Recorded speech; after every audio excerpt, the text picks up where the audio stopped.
Dende hai tempo o Concello de Barro tiña o foco posto no seu pabillón municipal. Primeiro foi a renovación da súa cuberta, un proxecto que contou cun orzamento duns 150.000 euros, dos que 38.000 foron dunha achega da Deputación e 60.000 do Fondo de Cooperación Local. A coberta estaba xa bastante deteriorada, tiña filtracións, decidimos cambiala, todo eso executouse durante o verán, polo cal non lle creou problemas de uso nin aos escolares, nin aos clubs deportivos, e, bueno, unha vez que lle cambiamos a coberta, pois parecíanos que era necesario crear unha instalación, unha planta fotovoltaica.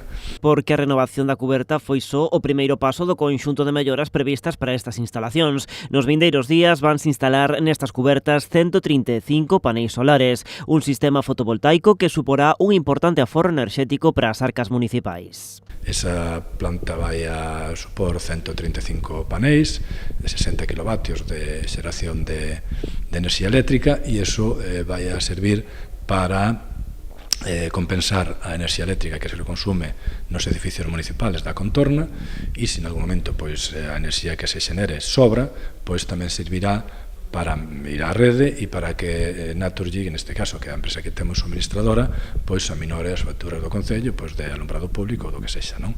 O alcalde salienta que, ademais do propio pabillón, grazas a esta instalación fotovoltaica se poderán abastecer de enerxía edificios públicos como o Concello ou a piscina. Para facernos unha idea, só entre o campo de fútbol e a piscina, Barro paga 30.000 euros ao ano de luz. Temos a Casa do Concello, temos a escola infantil, temos a piscina, temos o campo de fútbol, bueno, temos varias das instalacións aquí que están no casco urbano, que son as que realmente consumen máis electricidade, e entón, bueno, pois desa maneira, e o propio pabellón, claro, e desa maneira, bueno, pois vamos a conseguir ese aforro. Este proxecto conta cun orzamento de 73.000 euros financiado nun 80% con fondos europeos. Nesta liña, o alcalde avanza que tamén se vai sustituir a actual caldeira de gasóleo por unha instalación de aerotermia, neste caso cun custo de 24.000 euros, tamén financiado nun 80% con fondos europeos. Xa temos tamén en licitación a instalación dunha caldeira nova para auga quente,